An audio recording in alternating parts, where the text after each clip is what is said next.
Welcome, Mr. Gazda here. Homework 35, Applied Physics. Okay, don't forget the goal here is for you to learn this. You should be maybe checking work that you did or have done something, tried it, maybe got stuck. You should not be sitting down with a blank sheet here and just watching this video. That would be the totally incorrect way of doing this. Trust me.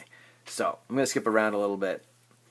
Look at this one here. It says, in a drill during basketball practice, a player runs the length of the 30-meter court and back.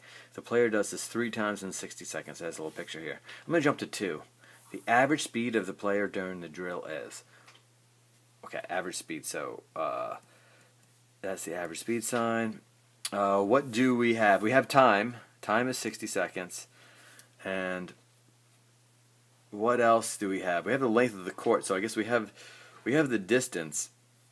But we have to figure that out because he runs the length of the court and back. So it's 30 meters and back. So every time he does it, it's 30 times 2. So it's 60 meters. And he does it 3 times. Times 3 times equals 180 meters. So the distance, the total distance that he ran is 180 meters. And let's look at the first one, average velocity, distance divided by time. So average velocity equals d divided by t. Therefore, the average velocity is what we're trying to find. The distance is 180 meters divided by 60 seconds. And here we go, 180 divided by, oh, I messed that up. 180 divided by 60 is 3. And the units are meters per second. Average velocity is 3 meters per second. There you go. Okay. 7. A truck initially traveling at a speed of 22 meters per second increases speed. Okay, so let's write stuff down. VI is 22 meters per second. Increases speed at a constant rate. What's that? That's our acceleration. 2.4 meters per second squared.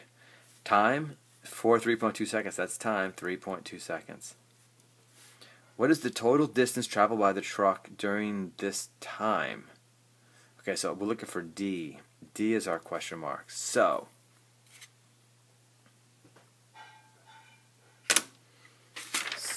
with that, we have to kind of look here. V, I, A, and T. And D, we have this one here. D equals VIT. We have to use this one right here. Okay? So let's write this down. It is D equals VIT plus 1/2 AT squared. Therefore, D, what's VI is 22 meters per second times time, 3.2 seconds, plus 1/2, 2.4 meters per second squared times 3.2 seconds squared. Okay, so what are we going to have here? We got to look at the units here. The seconds and the seconds will cancel. So this is going to give me 22 times 3.2 equals 70.4, and the seconds cancel. It's going to be meters. So now D equals 70.4 meters plus. Here I'm going to have 3.2 squared. 3.2 times 3.2 equals 10.24. So plus 1/2, 2.4 meters per second squared times 10.24, and the units are seconds squared. Okay, so we're going to multiply this. Let's just do the units right here. Do the units. Notice second squared over second squared cancel. I'm left with meters, which is going to be good for this, and then the distance is going to be in meters as well. So then I just do the rest of the math. That times 2.4 times 0.5 for the 1/2 is 12.288.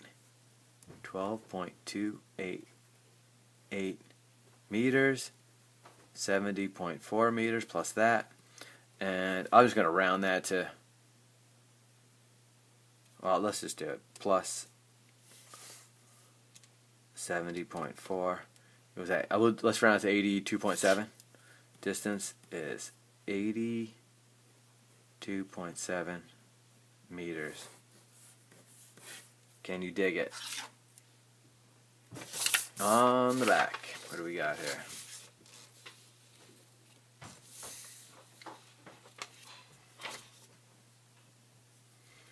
Two, what is the final speed of an object that starts from rest? VI equals 0. Final speed is what we're looking for. VF equals, that's what we're looking for. Accelerates. Acceleration is 4 meters per second squared.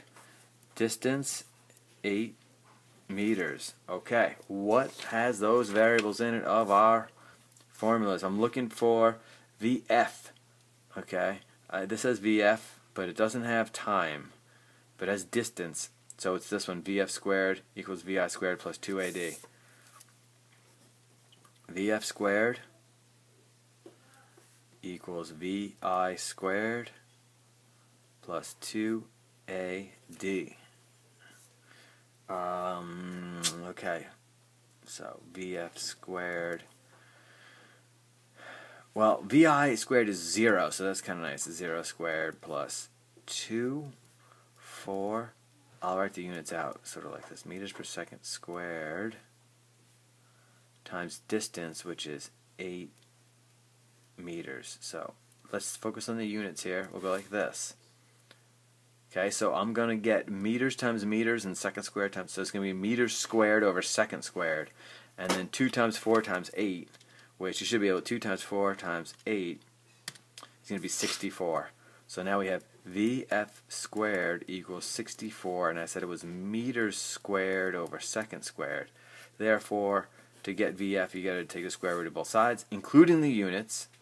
Okay, so hopefully you can see that the square root of these units here is going to be meters over second, and that is 8. Therefore, VF equals 8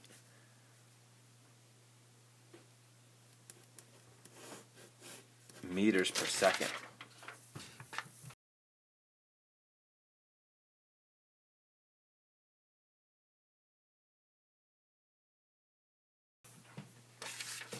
Okay.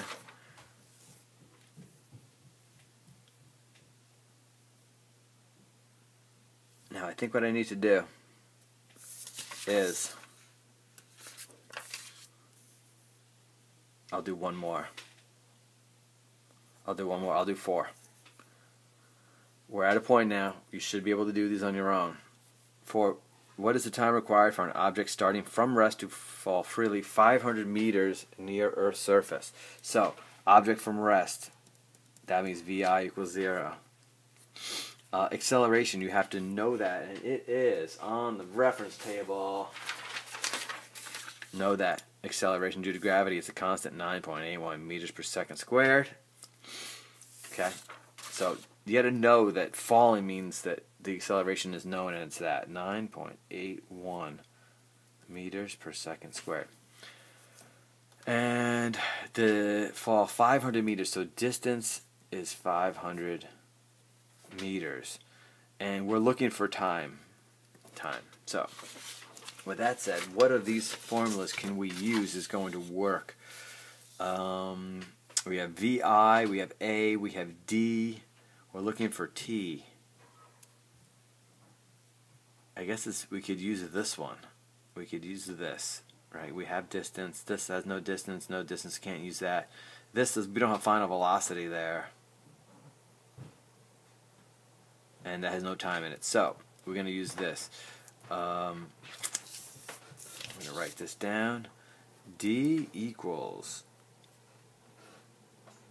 VIT plus 1/2 AT squared. So, when it comes to rest like that, VI, we have distance is 500 meters, this is what it falls. VI is 0, so 0 times T is going to be 0, plus 1/2 acceleration, 9.81 meters per second squared, times T squared.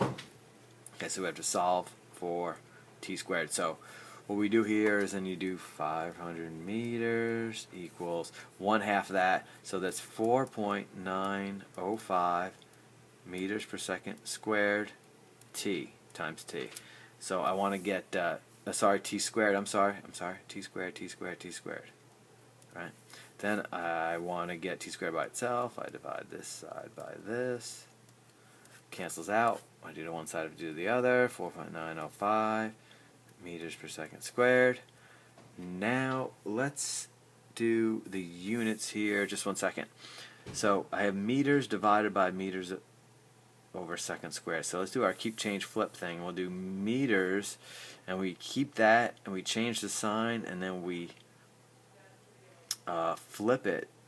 Second squared over meters, meter over 1. Now what do we do here? We're going to glyph these, right? The meters cancel out. We're left with second squared. Okay, and then the number will be 500 divided by 4.905 is that. So I have 101.9 second squared equals t squared. So I want to get, alright, take the square root of both, get t by itself. Even the units, the square root of second squared is just going to be second. That's nice. Do the square root of that, and I get pretty much 10. Maybe 10.1. 10.1 seconds equals the time right there. Okay.